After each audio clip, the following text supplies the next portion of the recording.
Ada disclaimer-nya ya. Disclaimer dulu ya, disclaimer. Makanya kalau teman-teman orang-orang Batam belanja di Jawa, kok pengen belanja terus jadi orang kaya gitu. Karena murah katanya gitu. Karena beda. Karena dia biasa ngangkat beban berat. Oh iya benar. Saya pikir gimana Bapak mau sensusnya ya? Saya terbang nanti.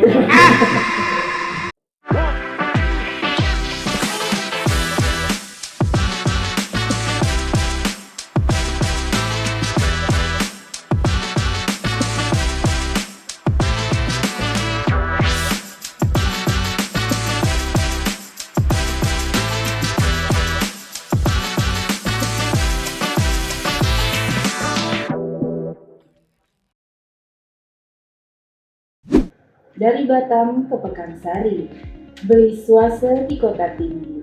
Selamat datang di podcast Serambi, Sembang Perencanaan Pembangunan untuk Negeri.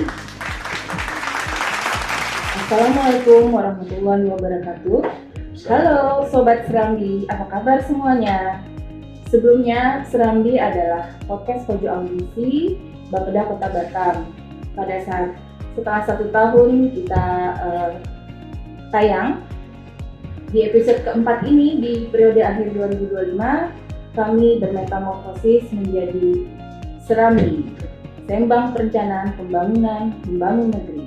Bersama saya Nurbaiti, host Serambi yang akan menemani Sobat Serambi untuk ngobrol santai tapi berbobot seputar data, perencanaan, dan pembangunan daerah. Hari ini kita kedatangan tamu spesial, narasumber yang tentu datanya selalu menjadi rujukan utama dalam menyusun kebijakan pembangunan. Baik, sudah hadir bersama kita Pak Eko Aprianto. Selamat pagi Pak. Selamat pagi. Apa kabar? Alhamdulillah, sehat. Sehat ya Pak. Pak Eko ini merupakan Kepala BPS Kota Batam ya Pak. Ya. Sejak tahun berapa Pak? Tahun 2024. Oh iya. Ya. Terima kasih Bapak sudah datang pada hari ini. Mudah-mudahan bincang-bincang kita akan memberikan masukan serta tambahan bagi sobat-sobat bencana tidak hanya di Kota Batam, tapi di seluruh Indonesia. Insya Allah, ya. Kita mungkin kalau untuk pembangunan dokumen perencanaan pasti identiknya dengan pertumbuhan ekonomi, Pak. Nah, kami ingin mengetahui untuk triwulan 3 2025 ini kita mendapatkan rilis data BPS itu sebesar 6,89%. Jika dibandingkan dengan triwulan yang sama tahun lalu, kondisi melambat ya Pak, karena tahun lalu itu posisi 7,5%.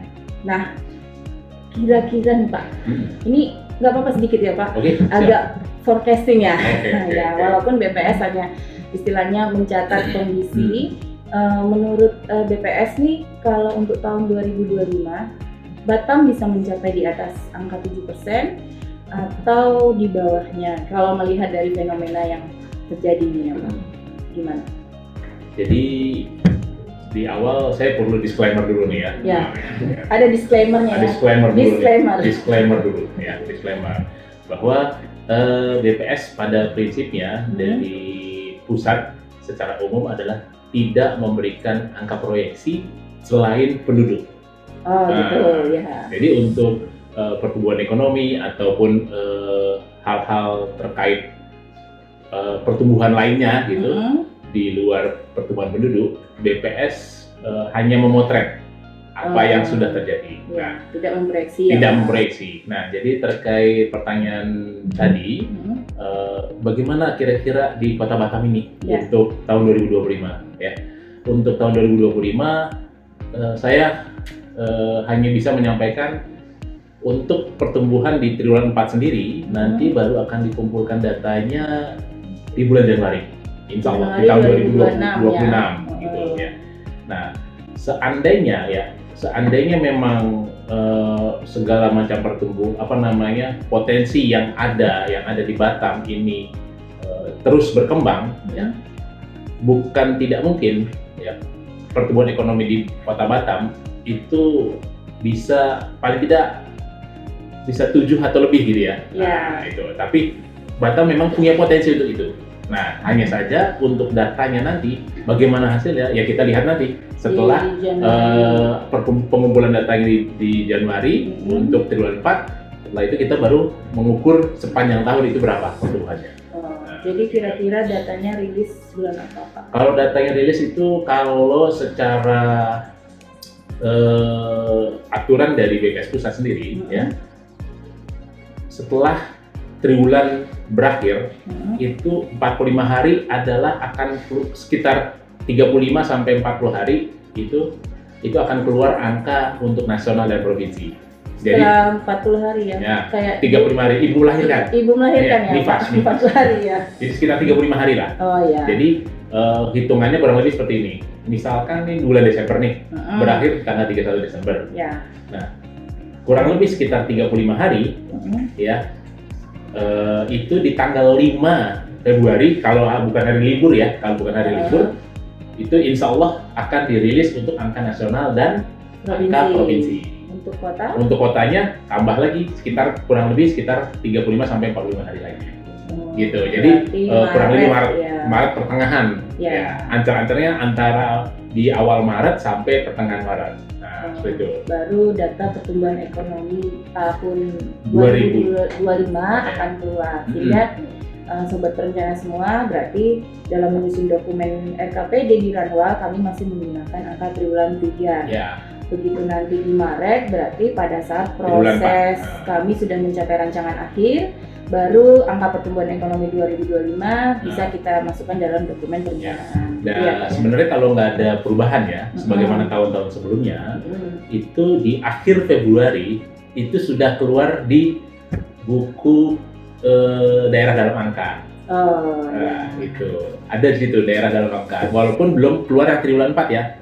Kami berharap bisa secepatnya. Mudah-mudahan tidak ada perubahan di jadwal ya, gitu. Ya. Berarti istilahnya kemungkinan kita berada di 7% itu masih ada, potensi-potensi itu ada, tapi untuk menentukan secara pasti nanti di bulan Maret akan keluar data itu yang akan kita gunakan dalam dokumen perencanaan. Ini berlaku seluruh Indonesia ya Pak, seperti itu ya, bukan hanya di Kota Batam. Itu informasi yang sangat memberi bantu kepada perencana-perencana baik di Kota Batam maupun di seluruh Indonesia gitu. Nah, untuk kondisi Kota Batam sendiri, pertumbuhan ekonominya bagus nih, naik kan terus. Tapi kalau kita melihat indeks segini, naik juga, tapi kan seharusnya turun nih, nggak naik terus. Posisi terakhir itu kita 0,386, padahal tahun sebelumnya 0,338 di 2023, terus 348 di 2024. Ya, berarti kan ada kenaikan nih. 0,3. Takutnya nih kita kalau dari perencana kan pengennya tercapai realisasi, karena kami menargetkan itu di 0,33. 333. Oke, 333. Nah, sedangkan sudah posisi 0,38. Pertumbuhan ekonomi bagus.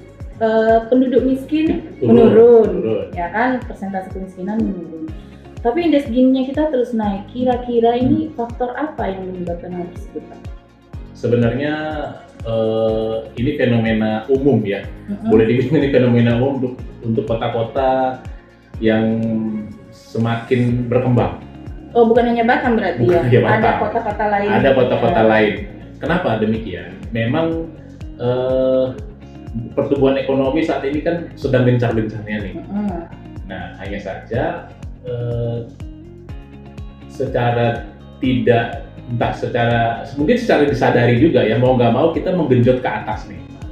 Supaya pertumbuhan ekonomi naik. Pertumbuhan ekonomi naik dengan investasi, dengan segala macam ya. Nah, hanya saja untuk mengangkat yang bawah tentu kan perlu effort. Ya, karena dia lebih banyak. Gitu, lebih banyak perlu effort. Nah, dan ini tidak bisa serta-merta. Gimana maksudnya tidak bisa serta-merta? Kita perlu tenaga dulu nih setelah kita melakukan pertumbuhan, investasi dan segala macam, naik nih pertumbuhan ekonominya. Tentu setelah itu kan baru kita punya tenaga untuk mengangkat yang dari bawah nih, untuk meratakannya lagi. Jadi hal-hal yang mungkin bisa dilakukan antara lain ya untuk mulai ini meratakan Ya mungkin distribusi kesejahteraan itu pelan-pelan dilakukan oleh pemerintah dibantu oleh terutama kalangan-kalangan yang mendapatkan insentif dari pemerintah untuk mendorong pertumbuhan ekonomi tadi gitu. Dia juga ikut berperan serta. Ya, berarti program kami itu dari Pak Wali seperti bantuan lansia, terus ada BPJS Ketenagakerjaan, itu tuh istilahnya sudah hampir tepat sasaran lah ya, tepat sasaran untuk mendorong istilahnya indeks ini merata. Ya, karena memang salah satu indikasi yang bisa kita lihat, contoh yang paling sederhana ya. Kalau kita beli rumah nih misalkan, harga rumah di Kota Batam semakin lama semakin tinggi kan? Iya benar. Yang bisa punya rumah akhirnya orang yang berpenghasilan yang menengah ke atas akhirnya. Iya. Yang menengah ke bawah lagi-lagi hanya ya udahlah pokoknya bisa tinggal di Batam. Artinya entah itu kontrak, entah itu sewa. Sewa pun makin lama makin naik. Nah itu yang mungkin peran pemerintah untuk melakukan intervensi maupun memberikan regulasi-regulasi khusus lah intinya. Ya, jadi tidak hanya mengejar investasi yang di atas, tapi yang di bawah untuk pemerataan juga perlu ya. Tapi semalam kan diumumkan tuh UMK-nya Pak. Kan Batam tuh kayaknya kalau nggak salah hampir 5,3. Iya. Harusnya itu kan bisa meningkat atau nanti garis kemiskinannya naik lagi Pak. Berpotensi garis kemiskinan. Oh iya, di atas lagi 900 lebih lagi ya. Ya. Jadi kan 5,3 ya kurang lebih ya, 5,3 kurang lebih itu untuk satu orang nih. Sebenarnya kalau kita lihat garis kemiskinan Kota Batam sendiri untuk tahun 2025 itu di 950-an ribu. 950-an ribu. Itu maksudnya gimana? Itu per kapita per bulan. Jadi kalau 5,3 misalnya anaknya 2, ada istri, berarti berempat. Istri nggak kerja ya? Istri nggak kerja, asumsi. Dibagilah 4. Berarti masih satu lebih. Nah, masih di atas angka kemiskinan. Ya. Cuman perlu saya tambahkan lagi, BPS itu tidak pernah mengeluarkan angka garis kemiskinan per hari. Jadi kan suka kita lihat dengar di TikTok atau di IG gitu, BPS ini hidup 20.000 bisa sehari gitu katanya. Gitu kan. 10.000 di tangan istri yang tepat. 10.000 di tangan istri yang tepat gitu. Nah, jadi sebenarnya BPS itu mengeluarkan angka kemiskinan per kapita, garis kemiskinan maksudnya, garis kemiskinan per bulanan. Pengeluaran secara satu bulan gitu ya. Jadi itu hitungannya dari anak bayi yang baru lahir sampai kakek nenek orang tua yang sudah sudah sepuh itu tetap sama. Dianggap rata. Gitu. Dan juga setiap daerah punya garis kemiskinan yang berbeda-beda. Tergantung wilayahnya ya. Sebagai perhitungan, Batam itu termasuk paling tinggi di Kepri, 950.000. Untuk di Kepri Batam. Kalau Indonesia secara umum sekitar 500 sampai 600 ribuan. Termasuk tinggi juga berarti Batam. Bukan termasuk tinggi itu. Tinggi memang ya. Berarti yang tinggal di Batam luar biasa banget. Berarti sama kayak kalau kita analogikan kayak kita suka fitness gitu kan, olahraga fitness, ya, bebannya tambah berat kan, pas kita ngangkat kerupuk ringan kan. Nah, makanya kalau teman-teman orang-orang Batam belanja di Jawa, kok pengen belanja terus jadi orang kaya kayaknya gitu. I'm rich. Hey. Karena murah katanya gitu. Karena beda. Karena dia biasa ngangkat beban berat. Oh iya benar. Jadi mengukurnya seperti itu ya Pak, walaupun misalnya UMK-nya tinggi, tapi itu dihitungnya kan satu orang, hitungnya per kapita, garis kemiskinan juga mengikut ada potensi mengikut juga. Jadi memang kalau yang seperti itu masyarakat miskin bisa turun jumlahnya ya kan, tapi pemerataannya itu perlu diperhatikan oleh pemerintah. Karena kan sebagai ini tambahan juga kemiskinan itu kan P0 ya. P1 dan P2 itu kesenjangannya semakin tinggi gitu. Antara orang miskin sendiri pun di antara sesama dia udah ketimpangannya udah tinggi gitu. Jadi banyak faktor-faktor ya, tidak hanya melihat angka kemiskinan, terus garis kemiskinan, masih banyak faktor lain yang perlu kita lihat sehingga dalam mengambil kebijakan itu tepat sasaran gitu. Nah, Terus kalau ini Pak, berhubungan juga dengan IPM. Oke. Kalau Kota Batam sih sebenarnya angkanya sudah Tinggi. cukup tinggi. Bukan cukup lagi, Sudah tinggi itu Sudah ya tinggi itu. Pak, 83 itu 83,8. sudah tinggi. Sudah tinggi itu. Cuman target kita tuh ya tetap pengennya target pasti harus naik terus ya kan Pak, nggak mungkin stagnan gitu. Nah kan sebagaimana kita ketahui itu 4 faktor komponen membentuk IPM itu kan ada harapan hidup, terus ada harapan lama sekolah, rata-rata nama sekolah sama pengeluaran per kapita gitu ya. Nah, kira-kira dari istilahnya kan BPS memotret kondisi yang ada, itu pemerintah Kota Batam yang paling potensial untuk diintervensi supaya yang masih punya peluang lebih besar gitu Pak, supaya IPM Kota Batam ini masih terus meningkat. Kira-kira komponen yang mana yang lebih dominan? Kalau dibilang komponen yang mana, sebenarnya semuanya punya keterkaitan dan punya kontribusi ya, punya kontribusi dan keterkaitan. Sebagai permisalan, saya mungkin satu-satu ya, saya sedikit bahas nanti di situ bisa kita lihat mana sih, itu tergantung analisis lebih lanjut kita memilih yang mana karena semuanya punya kontribusi ya. Jadi contoh usia harapan hidup ya, untuk sekarang ini sekitar 75 tahun lah kurang lebih ya gitu. Nah itu kan contoh yang bisa diintervensi antara lain bagaimana fasilitas kesehatan untuk lebih baik, terus bagaimana terhadap penanganan ibu hamilnya, terus bagaimana penanganan terhadap makanan-makanan yang bergizi, gitu. Itu contoh-contoh yang bisa untuk dilakukan untuk meningkatkan. Karena kalau kita lihat lebih dalam lagi, ya, pola konsumsi itu kan ada makanan dan makanan. Nah untuk makanan kita masih berat di makanan nih. Pengeluaran masyarakat masih berat di makanan. Berarti otomatis untuk mengintervensi salah satunya adalah kita mencoba untuk meningkatkan daya beli masyarakat untuk dia bisa beli makanan yang lebih bergizi. Contoh misalkan protein itu cukup tinggi harganya di Kepri, dan bagaimana peran pemerintah untuk istilahnya bisa mengakses makanan terutama protein atau yang bergizi itu yang biar dia bisa meningkatkan tingkat harapan hidupnya. Itu sekilas ya untuk harapan itu. Kalau harapan nama sekolah ya berarti kan bagaimana agar masyarakat Kepri ini pendidikannya merata gitu. Berarti ya fasilitas juga, pendidikannya, terus mungkin mengurangi anak putus sekolah.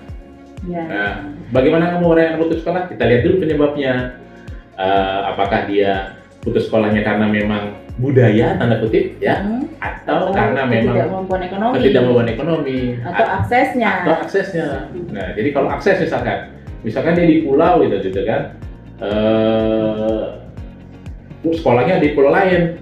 Bagaimana supaya dia bisa ke sana? Berarti kan berarti kita siapin pompong misalkan yang pompong rutin gitu. Kayak seperti itu, terus misalkan kayak tadi dia ekonomi. Berarti ada beasiswa. Tadi luar biasa Pak Wali kan sudah ada program beasiswa masyarakat interland. Nah, itu. Seperti itu. Dan ya itu yang terkait harapan lama sekolah. Kalau terkait rata-rata lama sekolah, ya nah ini itu kan kita menghitungnya di 25 tahun ke atas. Untuk yang berusia 25 tahun ke atas.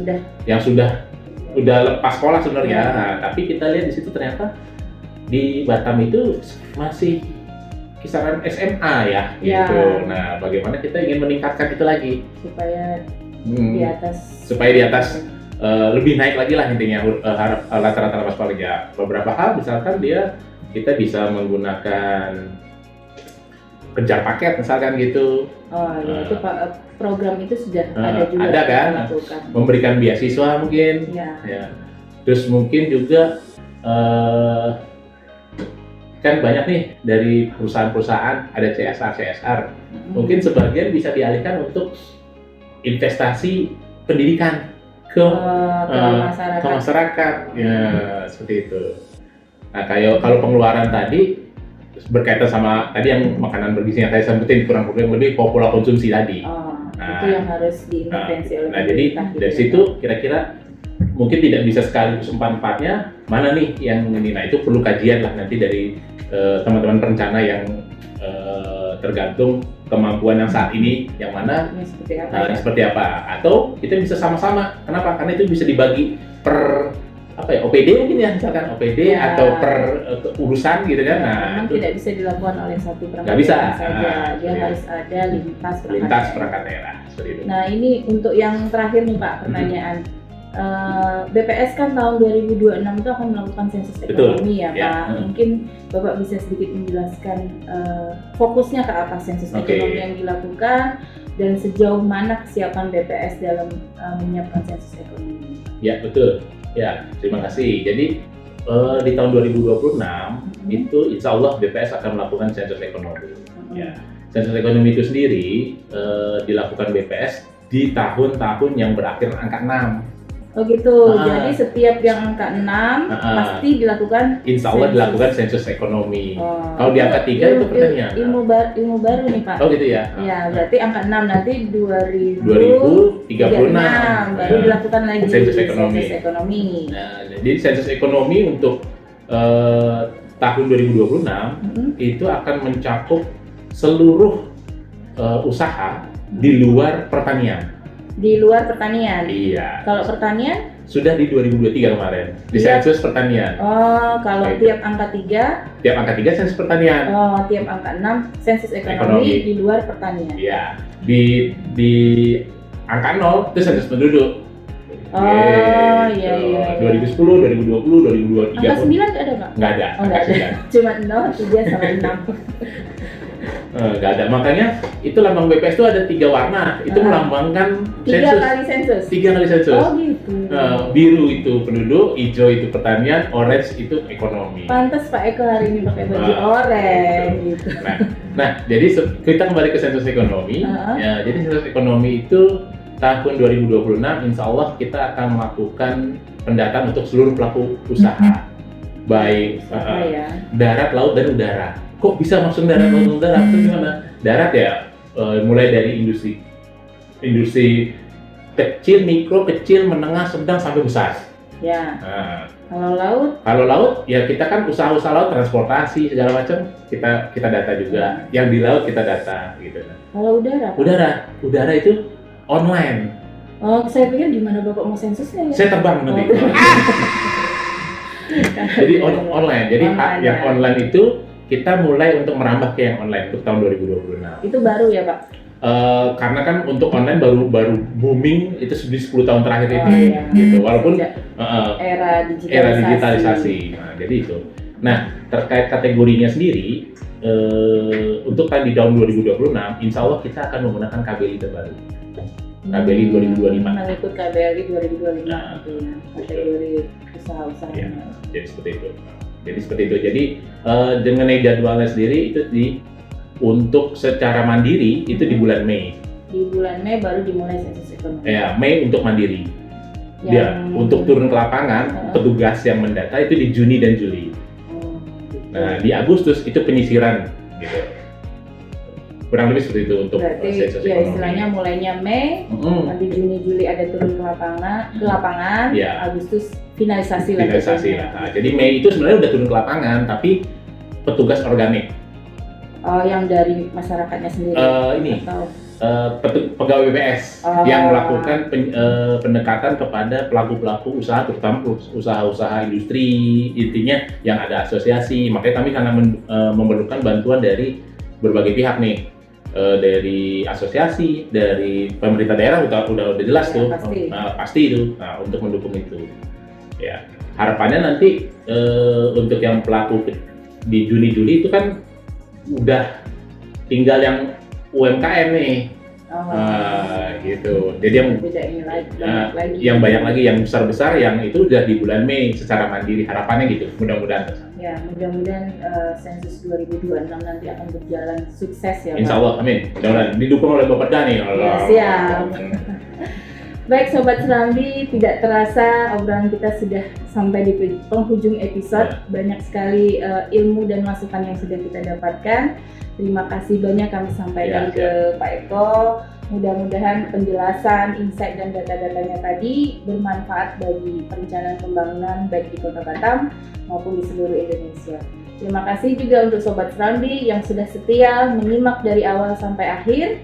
Saya Nurbaiti, host Podcast Serambi. Jangan lupa follow, like, dan share Podcast Serambi, Sembang Perencanaan Pembangunan Membangun Negeri, agar diskusi ini bisa menjangkau lebih banyak orang. Tadi saya buka dengan pantun. Siap? Pasti saya tutup dengan pantun juga. Siap. Sungguh sedap gulai tenggiri, tenggiri dijala di malam hari. Selesai sudah Podcast Serambi. Semoga kita berjumpa lagi. Wassalamualaikum warahmatullahi wabarakatuh. Waalaikumsalam warahmatullahi wabarakatuh.